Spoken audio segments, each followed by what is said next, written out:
Bonjour, je ne sais pas si vous vous souvenez, mais il y a un peu plus d'un an de ça, j'avais fait une vidéo avec mon ami Gilles Planchon pour parler d'un projet de culture de la spiruline dans une approche la plus naturelle possible, pour s'approcher des cycles naturels de la spiruline. Je voulais vous proposer de faire une petite visite chez lui pour voir où il en est de ce projet, que vous avez largement financé grâce à votre soutien, et puis surtout pour qu'il nous parle aussi de ce qu'il fait depuis beaucoup plus longtemps, ce pourquoi je le connais moi depuis pas mal d'années, c'est-à-dire la culture spiruline, la culture familiale de spiruline, ou comment créer des bassins de spiruline chez soi avec quasiment rien, et que chacun devienne producteur de spiruline. Ça vaut le coup, suivez-moi. On va voir un petit peu l'installation. Donc voilà, je vois le grand bassin qu'il est en train de mettre en place, avec l'argile qui est tout au fond. On va voir où est-ce que se trouve Gilles. Donc là, ce sont les bassins qui sont en construction.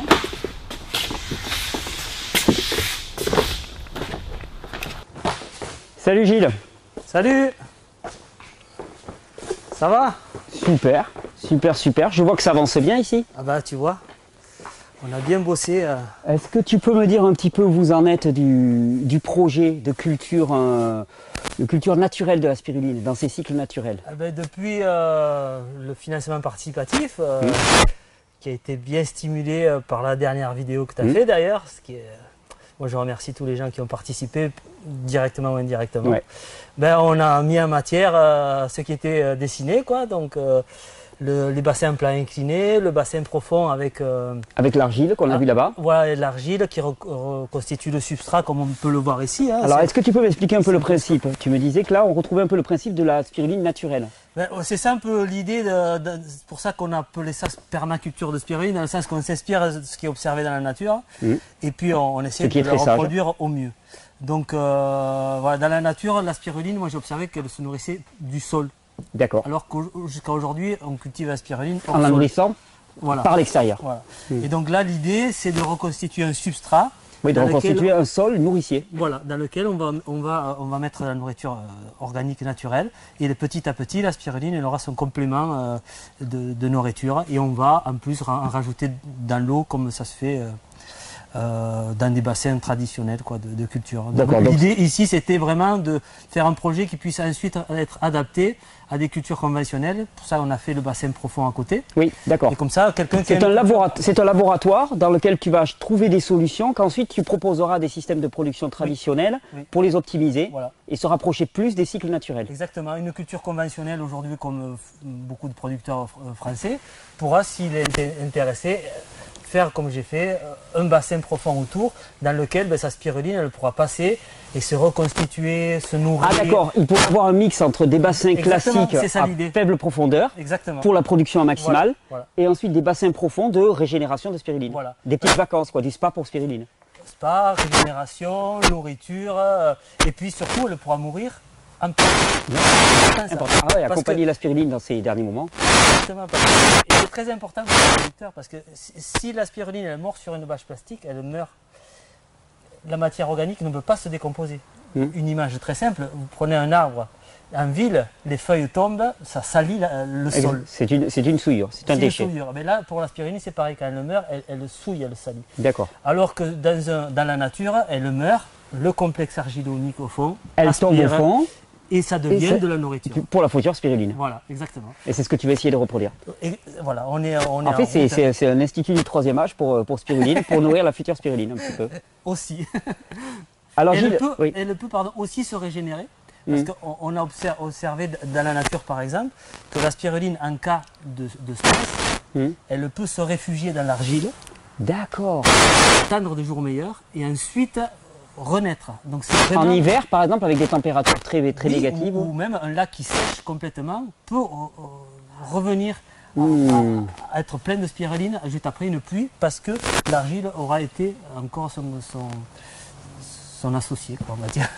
Très bien. Écoute, voilà. Gilles, je venais aussi aujourd'hui, on en profitait, parce que j'aimerais que tu nous parles aussi de ce pourquoi je te connais, moi, depuis des années. Je crois que ça fait presque 10 ans que j'ai eu pour la première fois ton petit livre en main. Sur la culture familiale de la spiruline, parce que c'était ton projet à la base. C'était permettre à toutes les familles, sur une très petite surface, de cultiver leur spiruline fraîche et de découvrir l'avantage de la spiruline fraîche. Oui. Oui, c'est vrai que je suis venu à la culture familiale assez vite dans mon parcours parce que je me suis rendu compte dans ma démarche d'aider les pays en voie de développement que c'était une solution qui était vraiment possible pour tout le monde, quoi. C'était pas une utopie, sachant qu'aujourd'hui beaucoup de cultures dans les pays du Sud sont dédiées à l'exportation. Donc je me suis dit là, si c'est une culture vivrière. Si la cultive à la maison pour eux-mêmes, au moins on est sûr que ça va pas aller. Oui, et puis la fraîche, on peut pas l'exporter. Non. La fraîche, il faut la consommer. Voilà. Il faut la consommer. Tu vas nous montrer un petit peu comment ça se passe, Oui, parce que oui, je oui. sais que tu continues à faire de la formation là-dessus. Alors ici maintenant il y a plusieurs projets qui avancent en parallèle. Il y a celui de ferme expérimentale. Donc là, on est expérimentation. Expérimentation. Il y a celui de ferme de production. Donc je vais proposer de la spiruline, en particulier mettre en avant la spiruline fraîche. Oui. Et il y a une partie qui voilà, que tu me connais Formation, depuis plus de 20 ans que je fais ça maintenant, qui est promotion de la culture familiale. Et là, dernièrement, je fais beaucoup de stages, de formations. J'en reparlerai, mais même je fais la promotion d'un stage qui va se passer dans les Pyrénées-Orientales début juin, le 3 à 4 juin, de construction de bassin de spiruline, dans lequel vraiment tu donnes à chacun les moyens de, quand il rentre chez lui, de démarrer une production. C'est ça un peu l'idée, c'est que le stage il soit suffisamment pratique et avec suffisamment d'outils pour qu'on n'ait pas ce laps de temps qui est des fois fatal quand on revient de stage, se dire ah je le ferai plus tard. Et le temps passe et on ne le fait jamais. Et oui, là, ça va même jusqu'au point où, si les gens veulent, tu peux même leur fournir les matériaux pour faire le bassin. Matériaux, semences, voilà. Ouais, c'est selon ce qu'ils veulent. S'ils veulent être autonomes, ils sont autonomes. Voilà, mais si ils peuvent avoir un kit clé en main, ils arrivent chez eux, ils posent le kit. Ouais. On est en juin, la production va commencer à plein, la spiruline se multiplie et très rapidement, ils vont récolter la spiruline fraîche. On va voir ça. Il fait bon sous la serre. Hein. Oui, et encore, on a la chance qu'il n'y a pas trop de soleil. Alors là déjà, regarde, parle-moi de ce bassin là. Enfin, je trouve ça très intéressant. Bon, ça c'est original, je crois que je suis un des seuls à faire ça, avec la spiruline en tous les cas. Oui. C'est dans l'idée d'optimiser, bon ça c'est vraiment dans les principes de la permaculture, on va tout optimiser. Là on optimise la surface. L'ensemble dans une serre, on n'utilise pas que le bas, on utilise toute la hauteur. D'accord. Voilà. Ça met de la verticalité, la lumière, elle arrive à passer sur le côté. D'accord. Donc on a une bonne productivité et ça permet de pouvoir cultiver dans une serre, mais aussi, et c'est un peu l'idée de la culture familiale, c'est qu'elle soit accessible à tous. On peut très bien mettre ça dans son garage, dans sa véranda, dans un appartement, avec des lumières artificielles derrière. Non, ça fait très design en plus. Voilà, bon, il y a mieux dans le design, mais c'est déjà pas trop mal. Voilà. Ouais, tu utilises du galva, tu vois, un peu plus. Ça c'est un peu plus design par exemple, mais c'est pas le même prix. Voilà, donc on peut avoir des tubes comme ça. Des tubes comme ça, ouais, d'accord. On peut arriver à mettre dans son salon, parce qu'avec des jolies bulles, ça. Et donc là, mais là, est-ce que tu reproduis pas les conditions de culture en bassin profond avec un complexe argilolique en dessous? Là, c'est vraiment reproduire ce qui se passe dans un bassin conventionnel, mais juste en vertical. Mettre la verticalité. C'est très pour intéressant. Ceux qui n'ont pas de place et pour optimiser, dans le cas d'une serre, globalement l'espace. Voilà. D'accord. Dans tes stages, ce que tu proposes depuis longtemps, c'est ça. Oui, c'est ce que je propose aussi dans mon bouquin. C'est un bassin de 4 à 5 mètres carrés pour une famille. D'accord. C'est-à-dire deux enfants et un couple, quoi. Oui, ça dépend de la consommation des enfants. Voilà, après... Je crois qu'on va surdimensionner chez nous, mais bon. Est-ce que tu peux m'expliquer le principe de la spiruline? C'est quoi la spiruline? Ça a besoin de quoi? Tu me dis là, on cultive la spiruline, quels sont ses besoins? C'est quoi la spiruline? Rapidement, parce que la plupart des gens connaissent quand même. La spiruline, c'est une microalgue qui à la base vit dans des lacs volcaniques. Donc là, on essaie de reproduire l'eau des lacs volcaniques. Ça veut dire reproduire une eau qui a du bicarbonate, du sel et des fertilisants. Oui. Ensuite, voilà, donc le principe c'est celui-là, reproduire ces conditions. Donc pour reproduire les conditions, je vois qu'il y a un brassage de l'eau, il y a une oxygénation de l'eau qui se fait, comme dans un lac. Dans un lac, il n'y a pas vraiment d'oxygénation, il y a le mouvement avec le vent. Ouais. Donc dans un lac, l'agitation, elle est, des fois il y a du vent, des fois il n'y a pas de vent. Donc ce que je veux dire ici, on ne pourrait ne pas agiter aussi. D'accord. Ça optimise un peu la productivité et ça permet nous, dans notre cas, vu qu'il y a peu de profondeur par rapport à un lac qui peut avoir 1 mètre à 1,50 m, ça permet de bien répartir la lumière et du coup d'avoir une meilleure productivité. Oui, d'accord, parce qu'il y a plus de spiruline. Oui, d'accord, donc c'est plus un brassage qu'autre chose. On peut le voir ici. Voilà, on peut le faire aussi sans aération, mais uniquement une petite pompe. Là, voilà, j'ai une petite pompe qui fait qui discrètement aussi met la spiruline à mouvement. Et donc la spiruline, c'est ce qu'on voit de vert là-dedans. Oui. Et donc tous les jours, elle grossit parce que tu la nourris. Et à ce moment-là, toi, tu en récoltes une partie. C'est ça. Elle se développe très très vite. Hein. La spiruline, elle est de la famille des bactéries, cyanobactéries. Ouais. Elle est un peu entre le monde bactérien et le monde des plantes. Et donc, du fait de son origine bactérienne, elle a une vitesse de reproduction extraordinaire. D'accord. On est à peu près elle augmente d'un quart, voire un tiers de plus par jour. C'est-à-dire, comme si on parlait en volume, comme si le lendemain, elle a fait un quart de plus, un quart de plus, un quart de plus. Donc là, en termes de densité, la densité, tous les jours, elle augmente d'un quart de plus, voire un tiers de plus, en très bonnes conditions. Et donc, ce que tu apprends à faire aux gens, c'est des bassins tout simples comme ça. Oui. Et ensuite, mettre en place. Alors, ça se nourrit avec quoi, une spiruline comme ça?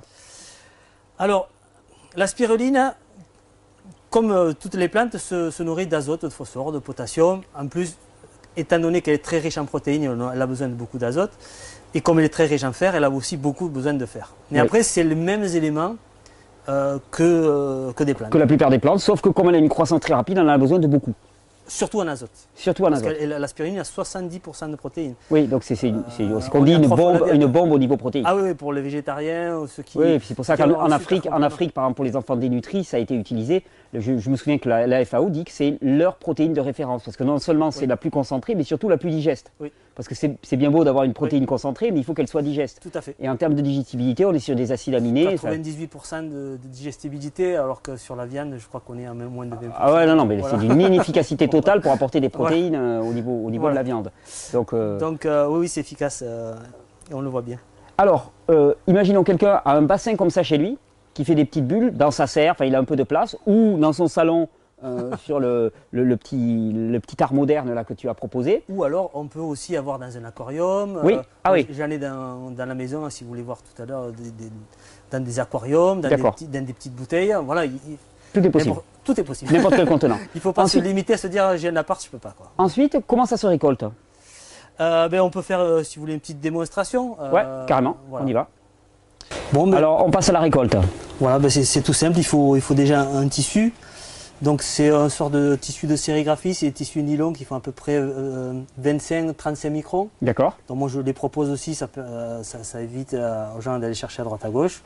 Et donc après, la spiruline, on la fait passer dessus, une petite passoire pour éviter les insectes. D'accord. Qui éventuellement peuvent rentrer.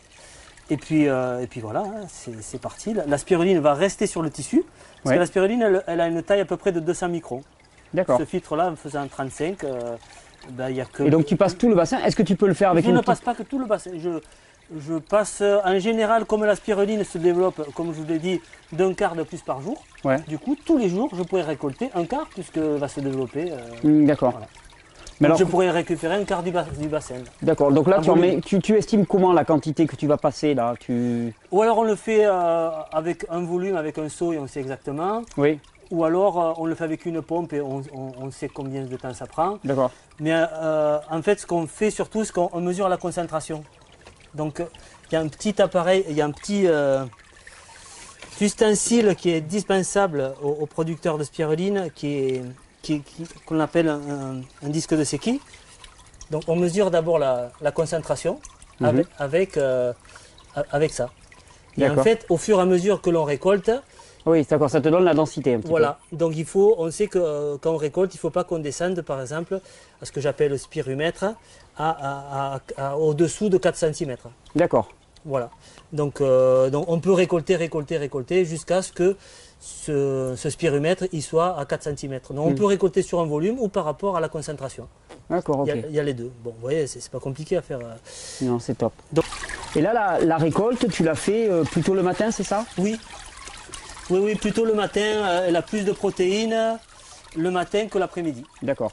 Et en plus, bon, ben, comme ça on peut en profiter dans la journée, une bonne tartine ou un bon jus de fruits avec de la spiruline fraîche le matin. Voilà, ouais, enfin, je dirais même de la spiruline avec de la spiruline. Je me souviens avoir vu les enfants tremper les mains à pleine main dans la spiruline lors des dernières rencontres de la régénération. Là, ça se vendait sous le manteau quasiment, la spiruline fraîche. Ah, mais c'est toujours une denrée. C'est ça qui est magnifique, c'est que la spiruline fraîche a quand même des qualités. Tout à l'heure, tu vas nous amener voir une amie qui a un témoignage à donner par rapport à la différence qu'il y a entre la spiruline sèche et la spiruline fraîche. La spiruline fraîche a une qualité qui fait qu'elle est incomparable et donc finalement quasiment on est obligé de la produire chez soi parce qu'il n'y en a pas sur le marché, ça se vend pas la fraîche ou c'est très rare. Ça vient petit à petit. Bon, il y a quelques producteurs qui en proposent, des producteurs français, mais étant donné que le temps il est que de 2 jours pour l'instant de conservation. Ça périme très rapidement. Donc voilà, c'est quand même très limité. Donc puis faire sécher de la spiruline fraîche, on retombe sur la spiruline sèche. Ça stimule à vraiment proposer à l'autonomie. Et puis c'est tellement simple. Ben oui. Quiconque a un petit espace dans son jardin peut placer dans son garage. Il faut un petit peu d'eau et puis et même on peut le faire avec de l'eau de pluie. Donc on peut ne pas avoir de l'eau de réseau à côté et cultiver la spiruline. Moi j'ai cultivé la spiruline dans le désert avec très très peu d'eau, quoi. Oui, je sais que tu milites d'ailleurs pour qu'il y ait une multiplicité de petites unités de production de spiruline plutôt que des grosses macro-unités, enfin des trucs à l'échelle régionale ou nationale. Toi, c'est pour qu'il y en ait quasiment dans tous les villages, et que les gens produisent pour eux et puis les petits surplus sont proposés aux autres. Voilà, surtout comme on le voit, on peut le faire avec très peu de moyens, on peut le faire aussi avec de la récup. Bon, il faut faire c'est quelques attention. planches, une bâche. Voilà, il faut faire toujours attention aux matériaux. Nous, on a été extrêmement vigilants, et en particulier un Kidou qui aide ce projet depuis le début. Hein. C'est lui qui a construit la plupart des choses qui sont ici. Ça fait pratiquement 1 an qu'il est sur place. Il a été aussi très exigeant. Il m'a mené dans mes retranchements de cohérence par rapport au choix des matériaux. Et c'est vrai que du coup, nous, on n'utilise pas de PVC, on n'utilise pas de PDM, on n'utilise que des matériaux qui soient le plus alimentaire possible. Et donc, ce matériel-là, c'est du polyéthylène. Celui qu'on a vu aussi, c'est du polyéthylène là-bas. Au niveau alimentaire, c'est ce qui est le plus acceptable. C'est le seul qui est considéré comme alimentaire. Vous savez, les plaques de cuisine blanches là, pour couper, c'est du polyéthylène, c'est la même matière que ça. Exactement. Voilà. Donc on fait très attention pour pas qu'il y ait de relargage, parce qu'on peut faire une culture familiale et s'intoxiquer. Oui, bien sûr. Je veux dire, vous pouvez, si vous dites je vais faire ça dans la piscine de l'enfant, en PVC, ça peut marcher, mais vous pouvez aussi. Oui, il y a quand même des critères à respecter. Voilà. Et donc là, ce qu'on voit se déposer là, au fond, c'est de la spiruline. C'est de la spiruline fraîche. Elle commence à se cumuler là. Et là, tu me disais, sur 4 mètres carrés à peu près que fait ce bassin, on pourrait imaginer récolter un demi-kilo à 1 kilo tous les 2 ou 3 jours. À peu près, c'est ce que tu me disais. Ouais, un demi-kilo, oui. Un demi-kilo. Oui. Ce qui fait pas mal pour nourrir, ça nourrit. Hein. Oui, je pourrais récolter sans problème 150-200 grammes par jour. Ouais, excellent. Oui, donc au niveau apport protéique pour une famille, c'est juste largement suffisant. Et puis rien n'empêche de faire un bassin plus grand, suivant. Parce que c'est le même travail qu'on ait un bassin de 3 mètres carrés ou 10 mètres carrés. C'est le même travail. Ouais, moi, chez moi, par exemple, je vais en faire un de 10 mètres carrés. Je me suis dit, ça profitera aux copains. Puis après, moi, je me dis, quitte à y être, j'en ferai 20 mètres carrés, puis 30 mètres carrés pour en fournir à tous les gens qui passent. Oui, parce que c'est vrai. Et surtout, les gens qui y goûtent, après, en général, Non, mais le jour où tu as goûté la spiruline fraîche, tu te dis, la sèche, c'est pas possible, c'est plus possible. Mais, surtout les gens qui sont très sensibles dans leur corps parce qu'ils mangent. Au niveau digestibilité, ça n'a rien à voir. Oui, il y a toutes les probiotiques, il y a tout. Tous les gens qui me disent je digère pas la spiruline, je leur dis ok, de quelle spiruline parles-tu? Parce qu'en fraîche, c'est extrêmement digeste. Ou certaines personnes disent je n'aime pas le goût de la spiruline. Ouais. Je dis mais. T'as pas goûté. T'as pas goûté la fraîche n'a pas. Parce que la sèche, elle est concentrée, elle est artificiellement d'une certaine manière concentrée et le goût est extrêmement fort. Et puis il est plus ou moins fort. Ça dépend des spirulines. Ça dépend des producteurs, ça dépend. Mais c'est vrai que la fraîche, elle est beaucoup plus douce, quoi. Excellent. Et beaucoup plus digeste. Ouais. Donc là, voilà notre petite récolte. Et une fois que ça c'est récolté, comment on s'y prend ensuite? Après, là on en a très peu parce que c'est une démonstration. Ensuite, il y a la deuxième étape, on sèche, on presse. Ouais. Ah oui, tu prends le tissu tu le serres comme ça, Voilà. et tu obtiens une masse égouttée, on va dire, fraîche mais égouttée. Ça rappelle un peu la faisselle, exactement, le d'accord. fromage frais. C'est la même consistance avec le verre de la spiruline. Et là, tu le mets dans un pot et tu le gardes 2 jours au frigo et tu le consommes. Voilà, si on veut le garder un peu plus, on le met dans de l'huile par exemple, exactement. ou de l'huile du citron, et là on peut... le fameux pesto de spiruline à l'algue. Voilà, de garder 4-5 jours, d'accord. Sans problème. Et si c'est que frais, oui, pour l'instant, on conseille que 2 jours. Je suis particulièrement content qu'on fasse cette vidéo, Gilles, parce que ça va vraiment dans le cadre de ce que je veux proposer à Régénère aussi, parce que j'arrête pas de parler aux gens de choisir un mode de vie différent, de choisir de changer d'environnement, et les moyens de s'autonomiser au niveau de la production alimentaire, c'est la base, parce que si tu dois continuer à acheter très cher ta nourriture, tu t'en sors pas. Tu peux pas aller vers un mode de vie dans lequel tu es beaucoup plus autonome et ça, je considère que vraiment ça en fait partie. C'est-à-dire que à la fois tu peux nourrir ta famille, tu peux troquer ou vendre les excédents, mais à petite échelle avec le voisinage pour te procurer d'autres produits. C'est pas une mégalo-structure, c'est très simple, c'est fait avec très peu de choses, très peu d'investissement, et ça va vraiment dans le bon sens. Alors là, il faut remercier les gens qui ont travaillé à ce que ça soit simple, parce que là on le voit comme ça paraît. Mais s'il n'y avait pas eu un certain Ripley Fox avec qui j'ai appris tu as eu la chance de le rencontrer. Maintenant, je l'ai rencontré dès qu'il est arrivé des États-Unis pratiquement. Cet homme-là, il a dédié toute sa vie à simplifier la culture pour la rendre accessible aux pays en voie de développement. Oui. Et nous, ce qu'on a ici, la simplification qu'on a ici, c'est grâce à ce travail-là. C'est tout son travail. Qui a été suivi par le travail de Jean-Paul Jourdan, d'Antena Technologies. Et puis moi, après, j'ai fait ce bouquin qui simplifie. Qui se trouve toujours, hein? Oui, je l'ai sur mon site. Je l'aime beaucoup d'ailleurs ce livre. Je l'ai réédité, c'est le 10e réédition. C'est quand même le seul livre aussi sérieux qui est écrit en script. Ça m'a toujours marqué. Il est toujours en script, c'est ça? Oui, c'est à la main. Mais c'est la première fois. Et franchement, la première fois que je l'avais eu en main, je m'étais dit, mais c'est vrai que ça, c'est une très bonne idée. On fait jamais de livre écrit comme ça à la main, et pourtant, c'est tellement agréable à lire. Donc, ça m'a toujours marqué ce livre. Alors, il est très simple, il est amusant. Pourquoi on l'a écrit à la main? C'était volontairement pour démystifier que la culture spiruline était une histoire de scientifique, technique. technique. Ouais, là, tu t'es dit, ça fait un peu cahier d'enfant, ça. Mais c'était le but. Mais c'est excellent. Il y a des informations scientifiques qui ont été simplifiées. Oui, il y a des dessins très simples. On voit la spiruline en train de prendre un bain et ainsi de suite. Voilà. Et en même temps, avec ça, tu produis de la spiruline et tu nourris ta famille. Oui, l'idée c'était au départ, moi je voulais passer à autre chose que cultiver la spiruline. Je pensais qu'un jour j'allais changer d'activité. Donc tu t'es dit, je transmets. Je transmets, et puis finalement je suis resté à la spiruline. Elle m'a rappelé à l'ordre pour faire d'autres recherches. Mais avec ce bouquin, j'avais mis toutes les infos, et je l'ai fait en 2003, et il est toujours d'actualité et toujours à jour, remis à jour. Et du coup, oui, on peut, avec ce bouquin, cultiver la spiruline. Mais rien ne vaut un stage quand même, parce que on touche. Puis en plus, c'est court, c'est 2 jours.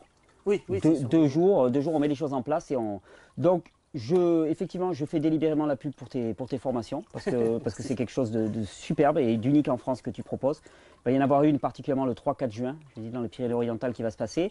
Je te propose qu'on aille voir ton amie pour qu'elle nous parle un petit peu de sa culture, puisque c'est quelqu'un qui a suivi ton stage, qui a mis en place un bassin de spiruline très rapidement chez elle et qui en a tiré des bénéfices assez incroyables. Oui, on va aller la voir. Je voulais juste te dire qu'il va y avoir aussi une formation fin juin, début juillet. Ça n'arrête pas. Tout est sur ton site. Hein. Voilà, sur mon site. Exactement. Toutes les formations sont sur ton site et le livre aussi. Et le livre aussi. Et je propose sur le site, je commence à organiser des kits, des petits fertilisants pour ceux qui veulent faire avec des fertilisants. Oui, parce le filtre. Tu parles des fertilisants puisqu'on a parlé de l'azote. C'est un peu tabou entre guillemets, mais la fertilisation la plus naturelle de la spiruline, c'est l'urine. Oui. Dans le milieu naturel, de toute façon, c'est l'urine des animaux autour. Qu'est-ce que c'est? Non, c'est pas vraiment. C'est une légende? Pour moi, c'est une légende. D'accord, alors vas-y, explique. Parce qu'il y a des lacs qui sont en plein désert, il n'y a pas d'animaux autour. D'accord. J'ai rencontré beaucoup de lacs comme ça. Alors, d'après mes études, parce que le projet s'est basé vraiment ici sur d'où vient la source d'azote. Donc, dans la nature, ça peut venir, la pluie qui peut effectivement ramener des matériaux azotés. Et des animaux aux alentours, mais c'est surtout qu'il y a très souvent des algues qui sont des algues premières qui viennent avant la spiruline, qui fixent l'azote, qui meurent, qui vont au fond, et la spiruline se nourrit du sol. C'est pour ça que tu veux revenir à ce modèle-là. Voilà. Parce que là, une fois que la spiruline se nourrira du sol, en fait, c'est dingue de te rendre compte qu'on a fait une culture complètement hors sol avec tous les problèmes qui y sont liés. Et là, maintenant, toi, tu proposes de revenir à ce qui est naturel. Voilà, ben c'est le principe même de la permaculture que j'essaie de mettre en application. Bon, j'ai eu la chance d'observer les lacs pendant plus de 20 ans, à étudier les lacs, et puis petit à petit, la sagesse de la nature, ben, on essaye de l'intégrer modestement, mais au moins de faire un substrat, pour moi, c'est le b.a.-ba pour commencer. Donc même dans un petit bassin comme ça... Oui, tu proposes d'avoir un peu de substrat argileux voilà, au fond. au moins un petit peu. Tu commences, c'est un début. Au début. Et après, l'idée, c'est tous les travaux ici de recherche, ben de toute façon, c'est en open source, puisque ça a été financé grâce à un financement participatif. Donc l'idée, c'est que ça soit ouvert à tous. Ben, après, petit à petit, ben, je ferai des communications pour dire comment vraiment intégrer ça et dans les cultures familiales, faire des substrats qui soient intégrés dès le départ, et aussi dans les cultures pour des producteurs de plus grande échelle, quoi. Voilà, avec de la matière organique et de l'argile. Je te remercie Gilles, on va partir en balade, on va aller voir les autres bassins.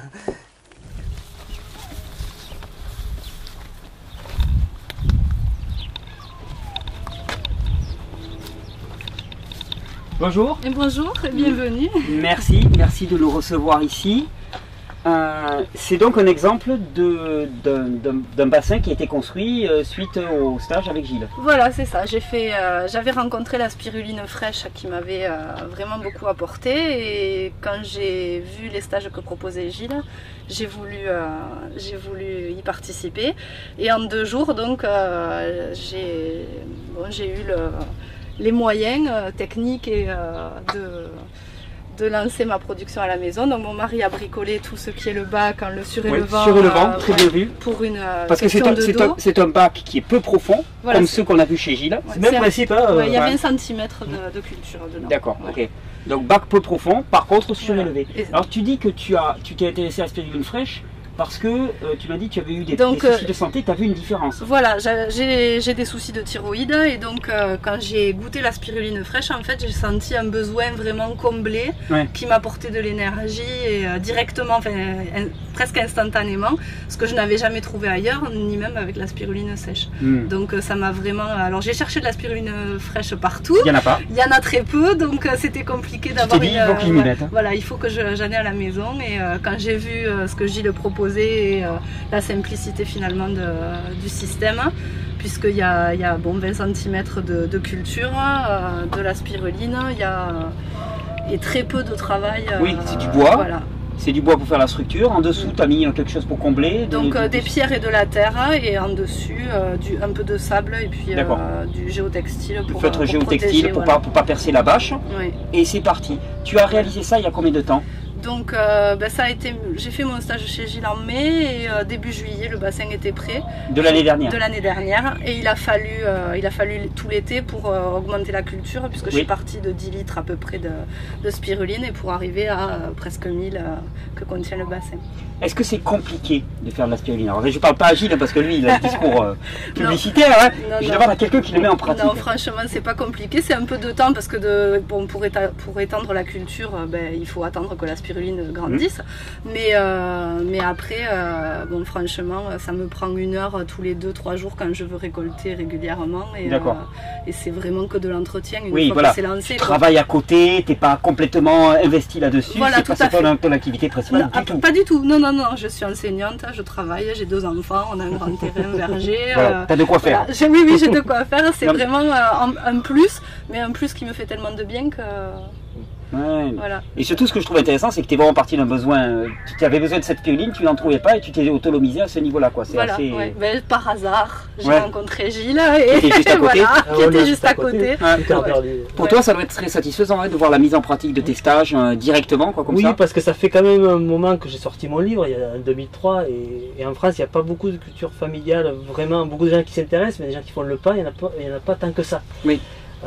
Donc là, de voir des gens qui, par la spiruline fraîche, soient motivés au point de venir faire un stage, et de suite après enchaîner en faisant une culture qui est aussi, aussi belle, avoir abouti, la spiruline est belle, le contenant est magnifique, ça donne envie, et voilà, moi ça me porte plus à dire, voilà, tout le monde peut le faire. Ouais, c'est un modèle de ce qui pourrait être fait chez la plupart des gens, parce que là ça prend quoi, 4,50 m carrés, voilà. Une petite serre dans le jardin. On a vu qu'il y avait d'autres solutions même pour le faire, même si on n'avait pas de jardin. Donc, on peut le faire dans la maison aussi, mais bon, ça prend un autre format, mais voilà, c'est possible, on s'adapte à ce qu'on a. Ça peut être dans un appartement, sur un balcon, dans une véranda, dans une serre si on en a une.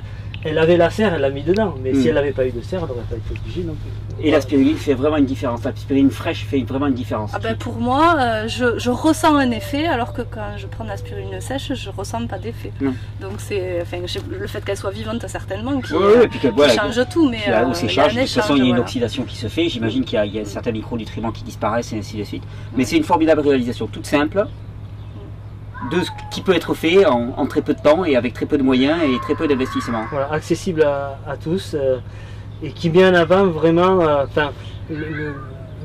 la motivation première, c'est de ressentir la différence de ce qu'est une spiruline fraîche par rapport à une spiruline sèche.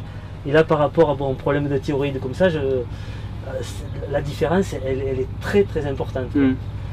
Moi, j'avais jamais eu de retour aussi évident, parce que bon, la spiruline sèche, on dit fraîche, on dit ben, c'est vivant, c'est mieux évidemment parce que c'est vivant. Mais quelqu'un qui depuis si longtemps prend de la spiruline sèche, qui passe à la fraîche et d'un coup qui fait waouh. Ouais, il y a différence. Non mais là c'est du concret. Et là, moi j'ai dit wow, du coup moi ça me motive encore plus à faire des stages parce que c'est clair. Voilà, la spiruline fraîche c'est unique et on peut l'avoir à la maison et du coup ça revient pas très cher. Pas grand chose. Une fois que c'est installé, il n'y a pas de coût. Bon. Quasiment pas. Donc quelques petits écrans, mais voilà, l'énergie que ça utilise très peu aussi, un peu d'agitation. Merci de nous avoir reçus comme ça à Brûle-Pourpoint. Merci Gilles de transmettre ça avec persévérance, opiniâtreté et investissement depuis plus de 30 ans. Et de proposer un système aussi autonomisant, aussi simple, à la portée de tous. C'est assez rare dans le domaine surtout de l'alternative naturelle. Il y a beaucoup de récupération, on va dire. Et là, c'est quelque chose d'assez magistral.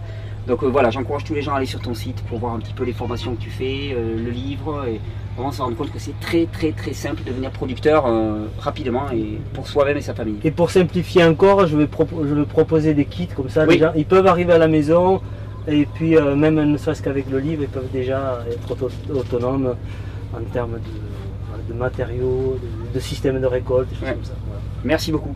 Merci vous deux. Merci.